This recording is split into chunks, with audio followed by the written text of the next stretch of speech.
Keith's face went from his usual corporate tan to something closer to raw steak in about 3 seconds flat. My retirement papers sat on his desk between us like a live grenade with the pin already out. He stared at me like I'd just told him the building was on fire. "You're serious?" he said, voice too loud for 8 in the morning. "You're actually leaving?" I didn't raise my voice, didn't blink, just sat there with my hands flat on my knees and said, "Effective immediately. Vacation payouts outlined on page 2. The name's Dale Harper, 54 years old, and I just handed in my walking papers after 28 years of keeping that plant running." See, guys like Keith count on a certain type of predictability. They figure if you've been there long enough, put in enough hours, fixed enough problems at 3 in the morning, you're locked in, you won't walk, can't walk. Where else would you go at 54 with a mortgage and a retirement account that's finally starting to look like something? They don't prepare for the moment the quiet one actually does it. Let me back up. Keith wasn't always like this. Back when I first met him, back when he was just another manager trying to make sense of a manufacturing floor he'd never actually worked on, he seemed decent enough. Used to stop by the maintenance shop and say things like, "I don't know how you keep all this running, but thank God you do." I'd started at Heartland Automotive Components when I was 26, apprentice electrician. The kind of job where you spend the first 3 years getting your hands dirty and your pride checked by guys who'd been doing it since before you were born. I learned every system in that plant, every machine, every quirk in the hydraulic lines, every bearing that ran hot, every circuit that needed babying. By the time I made it to operations director, I wasn't just running the place. I was the place. 2,400 machines, 340 workers, 0 unplanned downtime for 6 years straight. The plant didn't just run because of me, it ran through me, like voltage through copper. Then came 2015. Linda, my wife, got diagnosed with stage 3 breast cancer. March 12th. I remember because it was the same day we had a boiler pressure reading spike that should have shut us down for a week. Keith was my manager then. He pulled me aside, put his hand on my shoulder and said, "Family comes first. We got your back. Take whatever time you need." I took him at his word. Worked through most of Linda's chemo appointments because the plant was short-staffed and someone had to keep the lights on. Missed her worst treatment day to prevent a boiler explosion that would have put 340 people out of work. Medical bills stacked up to $180,000 even after insurance. And those promises Keith made turned out they were just words, empty as a stripped thread. That's when I started keeping better records. Not just maintenance logs, everything, emails, memos, approvals, denials. Every time someone promised something and didn't deliver, I logged it, dated it, filed it in fireproof cabinets in my garage, not for revenge, not at first, just insurance. Because I'd learned the hard way that corporate promises have about the same tensile strength as wet cardboard. Then came 2016, the Vancouver plant crisis. Some contractor ghosted on us 3 days before a major regional rollout. Systems integration was falling apart. Keith called me on a Friday night, voice tight with panic. "I need you to fix this quietly. No drama. Just make it work." I spent my anniversary weekend on it, 10 days straight. Linda understood. She always did. I stabilized the region, got everything running, saved Keith's job and probably a few others. He gave me a retention package afterward. Small bonus, vague promises about future opportunities, and buried on page 3, a clause. Clause 9C. I flagged it, asked legal to clarify the wording, pushed for a countersigned copy. HR reluctantly obliged. Keith laughed when he signed it. "Just a backstop in case we ever screw this up," he said. Winked at me like we were in on some private joke. I didn't laugh. I filed it. The clause was simple, clean. In lieu of promotion, employee may elect voluntary departure and receive all compensation as though promoted and involuntarily terminated, including but not limited to full annual bonus acceleration, extension of pension vesting schedule, and continuation of benefits at promoted tier rate for no less than 12 months. October 4th, 2016. Keith's signature, HR countersignature. Legal stamp. Every word still there when I pulled it out 8 years later. Because that's the thing about contracts. They don't forget. They don't care about intentions or circumstances or who plays golf with who. They just sit there, waiting to activate. Fast forward to 2024. The company got bought out by some private equity group. Keith got promoted to VP. Brought in a bunch of MBA types who looked at the plant like it was a spreadsheet instead of a living system with 340 people depending on it not breaking down. They handed me the big one. Plant-wide modernization, EPA compliance retrofit, machinery upgrades, the whole package. Budget was $1.85 million. Everyone said it couldn't be done without shutting down production. I said I'd handle it. 8 months later, I handed Keith the final report. $1.00 million spent, $850,000 under budget, 0 downtime, EPA inspection passed first try. Previous plant in our region had 17 violations. We had 0. Keith's handshake was clammy. Eyes wouldn't meet mine. You've done more than anyone could have asked, he mumbled. Promotion's in motion. Just be patient. I nodded. I'd heard that before. 3 weeks went by, then 4. I didn't push, just kept doing my job, kept the machines running, kept the records updated. I didn't hear about the promotion from Keith, heard it from Jerry Sullivan, third shift supervisor and union steward, on the plant floor one Monday morning at 7:42 a.m. He leaned in close, voice low. You see the announcement? What announcement? He pulled out his phone, showed me the company-wide email. Timestamp 7:15 a.m. Excited to welcome Brandon Mills as VP of Plant Optimization. Brandon, Keith's college roommate, 35 years old, called himself an efficiency expert. The guys on the floor called him Clipboard Kid because he'd walk through once a month with a tablet, ask questions that showed he didn't understand how anything actually worked, then disappear back to his office. Brandon, who'd once asked me which valve controlled the hydraulic pressure, and I'd had to explain we had 140 different hydraulic systems, and which one did he mean. Brandon, who called pneumatic systems old tech when he couldn't read a schematic if his life depended on it. That Brandon just got the promotion I was promised. I stood there on the floor, phone in my hand, reading the email 3 times. No mention of the modernization project, no acknowledgement of $850,000 in savings. Just Brandon brings fresh perspective to our operational strategy. Fresh perspective. That's what they called it when someone who'd never touched a wrench got to run the place I'd built. Keith stopped by my desk 2 days later. Wednesday, 2:18 p.m., brought coffee in a paper cup, set it down in front of me like an apology he wasn't actually making. Don't take this personally, he said. Grin didn't reach his eyes. It's about optics. Brandon's got external experience. Makes the board feel good. I stared at the coffee, didn't touch it. You're essential, he continued. No matter the title, promotions don't define impact. That's when I knew. Knew for certain he never intended to follow through. The promises were just load-bearing lies meant to keep me in place while he climbed past me. I went home that night and pulled out the retention agreement. Every word still there, clear as the day it was signed. October 4th, 2016. Keith's signature. HR countersignature. Legal stamp. They hadn't just skipped my promotion, they'd activated my parachute. I sat back, cracked my knuckles, started organizing files, but I didn't move yet. I waited. Because guys like Keith, they give you more ammunition if you're patient. Brandon started making changes.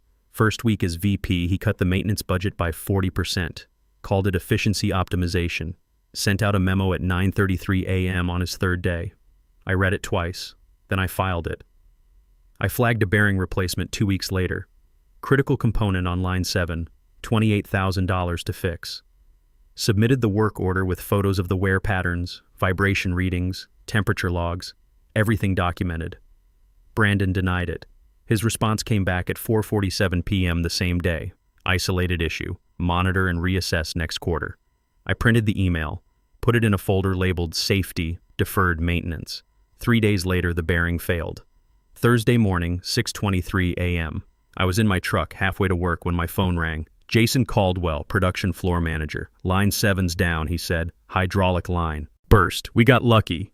Spray missed Rodriguez by maybe 2 feet. I pulled over. Anyone hurt? No, but it's bad. Hydraulic fluid everywhere. Lines shut down completely. I got there at 6:41 a.m. The floor looked like a crime scene. Fluid pooling under the conveyor. Emergency shutdown protocols in effect. Workers standing around, shaken. Rodriguez was sitting on a crate, still in his safety gear, hands trembling slightly. 22 years old. Father of 2. The spray had missed his face by the width of a forearm. I looked at the burst line. Knew exactly what happened. The bearing I'd flagged had seized. Pressure built up. Line couldn't handle it. Basic mechanical failure. The kind that doesn't happen when you replace parts on schedule. Cleanup took 4 hours. Line restart took another 10. Total shutdown, 14 hours. Lost production value, $85,000. Cost to prevent it, $28,000. I documented everything. Photos, timestamps, witness statements, pulled my original work order, pulled Brandon's denial, email, put it all in a file. Then I filed an internal safety report, sent it to Keith, Brandon, and HR at 3:52 p.m. Detailed timeline, clear cause and effect, respectful language, just facts. Keith buried it. No response, no acknowledgement, nothing. That weekend I sat in my garage. 28 years of files and fireproof cabinets along the back wall, maintenance logs, safety reports, email chains, work orders, every promise made, every promise broken. I pulled out the retention agreement again, read Clause 9C one more time. Then I opened a new folder on my laptop, labeled it Exit Documentation. The load had finally exceeded capacity. Monday morning, 6:14 a.m., I walked into Keith's office. He was stirring powdered creamer into his coffee like it owed him money. Hadn't even looked up when I came in. I handed him the envelope. Appreciate the years, I said, wishing the company continued success. He squinted at it. What's this? Didn't answer. Just stood there while he opened it and read. Watched his face change. Confusion first. Then something like panic. The dawning realization that he'd miscalculated. You're serious? Too loud. Way too loud for that hour. I nodded. Tied off all loose ends. Project dependencies are mapped. Team handoffs documented. Links in the tracker. He stood up, like that was supposed to intimidate me. Hold on. We haven't even talked about your future here. You're right, I said. We haven't. I turned and walked out. Heard him scrambling behind me. Papers rustling. Drawer slamming. The sound of a man reaching for a phone he never expected to need. I walked past Rachel Monroe from HR. She opened her mouth, then closed it. Smart woman. By my desk, I powered down my laptop, logged out of every system, deleted my local cache, left the company phone in the top drawer. Jason Caldwell came by. You okay? He whispered, like I'd been hit by a truck instead of choosing to get out of its way. I just smiled. They'll figure it out eventually. By 10:15 a.m., I was in my truck. Phone showed 5 missed calls from Keith. Funny how a guy who used to let my emails sit unread for 3 days suddenly couldn't get through a Monday without me. But I wasn't done. Not even close. I pulled into a coffee shop parking lot, opened my laptop, connected to public Wi-Fi, pulled up the OSHA anonymous reporting portal. I'd spent the weekend organizing everything.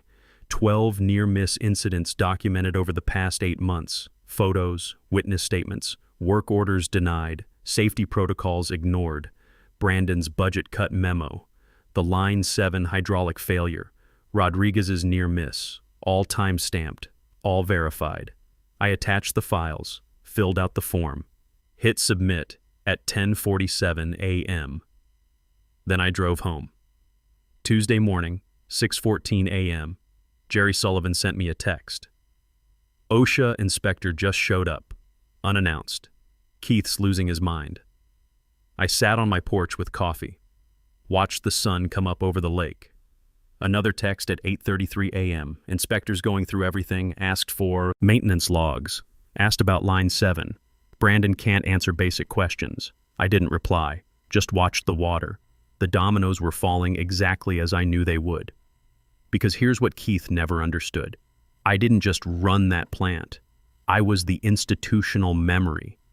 The guy who knew which bearing on Line 3 ran hot every August, who knew that the hydraulic pressure on Line 7 spiked when the ambient temperature dropped below 45 degrees, who knew that Circuit 12 in Building B needed a manual reset every third Tuesday because of a ground fault we'd never fully fixed. Brandon didn't know any of that, couldn't know it. You don't learn 28 years of plant operations from a tablet and a college degree. Wednesday afternoon, Nicole Graham called, the safety coordinator I'd trained 8 years ago. They're asking about you, she said. OSHA, inspector wants to know who maintained the documentation. I told them you did, for 28 years. How's it looking? She paused. Not good for them. Inspector found 13 violations, some of them serious. Brandon's trying to blame deferred maintenance, but the inspector pulled your work orders, saw every request you made, saw every denial. Keith hasn't left his office in 2 days. Thursday at 2:33 p.m., I got an email from Michelle Carter, Corporate Legal Counsel. Subject line, Retention Agreement, Clause 9C. I opened it, read it twice. We acknowledge the validity of your claim under Clause 9C of your October 4th, 2016 retention agreement. Your eligibility for promotional separation benefits is confirmed. Processing is underway, detailed breakdown to follow. They didn't try to fight it, didn't try to negotiate. They knew the contract was airtight because they'd written it, signed it, and forgotten about it. The detailed breakdown arrived Friday at 11:18 a.m. Bonus acceleration $180,000. 3 years at senior director rate, paid immediately. Pension buyout enhancement, $215,000. Early retirement multiplier per Clause 9C. Triggers immediate vesting of remaining schedule. Health benefits continuation, $125,000. Pre-Medicare coverage for 24 months at promoted tier rate. Total compensation, $520,000. I sat back, stared at the numbers. 28 years of loyalty. 28 years of 3 a.m. calls and missed anniversaries and fixing other people's mistakes. And in the end, it came down to 3 pages of legal language Keith had signed without reading. That same afternoon, Jerry called. Brandon resigned, he said. Effective immediately. How long was he VP? 3 weeks. Couldn't handle it. Client called yesterday. Ford supplier. Big account. Asked technical questions about the fail-safe systems. Brandon froze. Couldn't explain how anything worked. They threatened to pull the contract. $4.2 million a year, I said. You remember, I built those systems.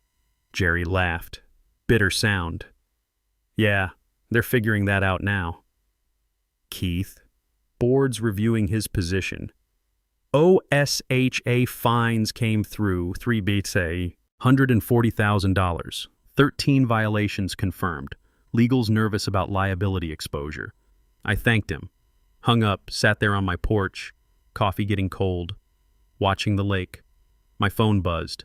Text from a number I didn't recognize.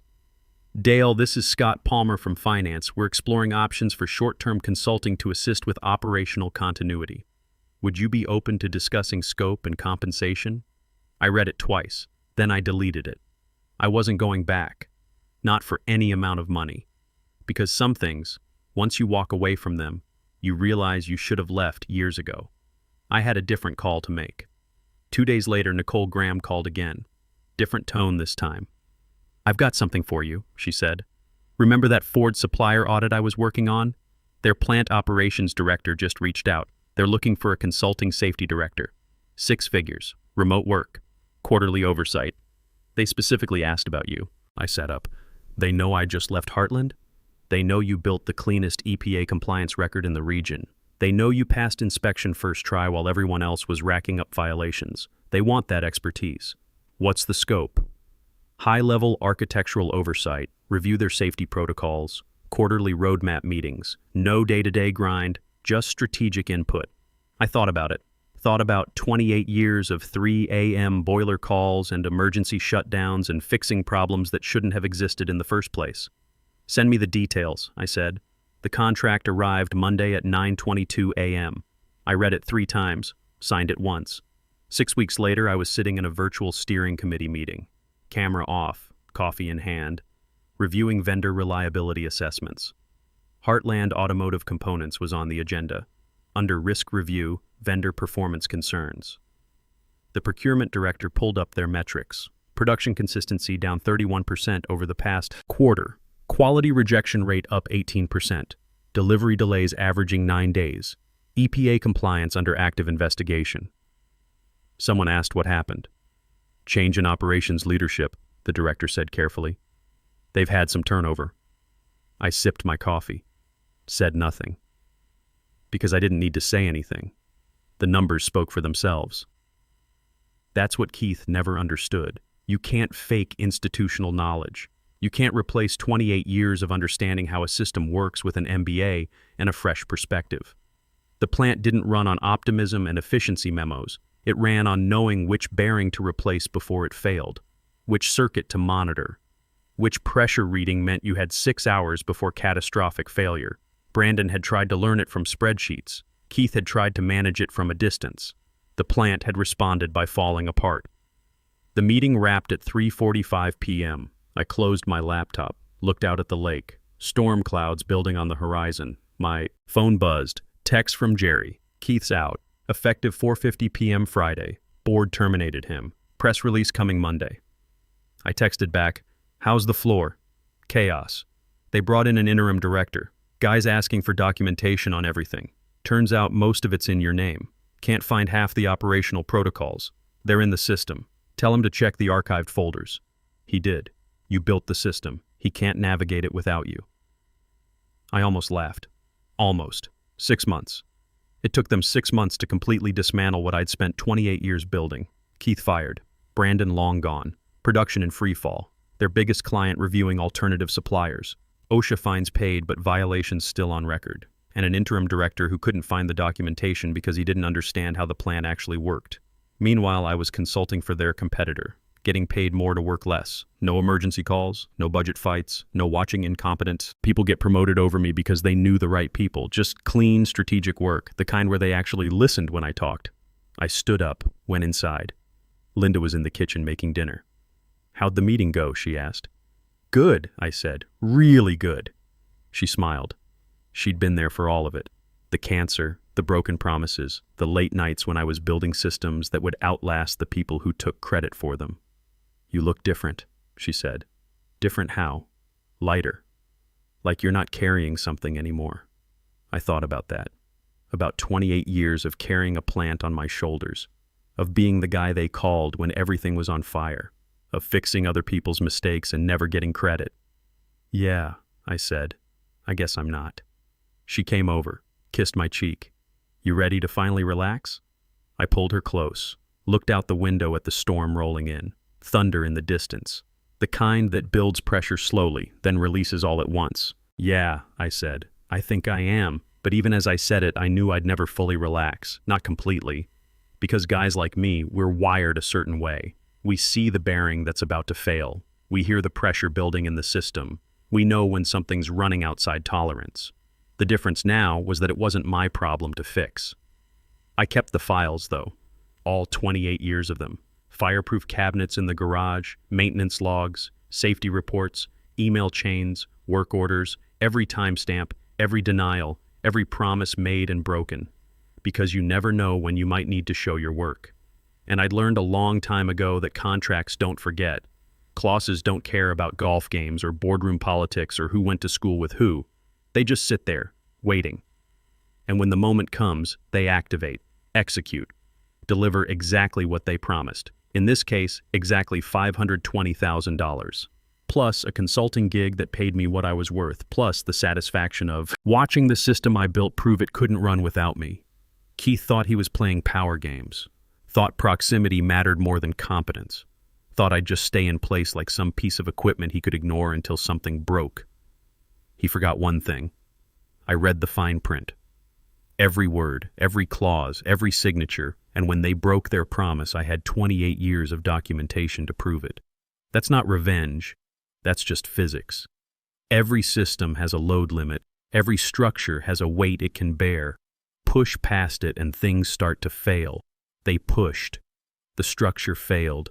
And they paid exactly what the contract specified. The storm hit that night. Thunder shaking the windows, lightning turning the lake silver. I sat on the porch with Linda, watching it roll through. She squeezed my hand. No regrets? I thought about Keith, scrambling to explain to the board why the plant was falling apart. Thought about Brandon, wherever he was, trying to explain on his resume why he only lasted 3 weeks. Thought about the interim director lost in a system he didn't understand. "No," I said. "No regrets. Because the quiet ones don't make noise, we just keep receipts." They thought 28 years of loyalty meant I'd never leave. What it actually meant was I had 28 years of proof when they broke their word. Turns out the guy who keeps the receipts doesn't need to raise his voice.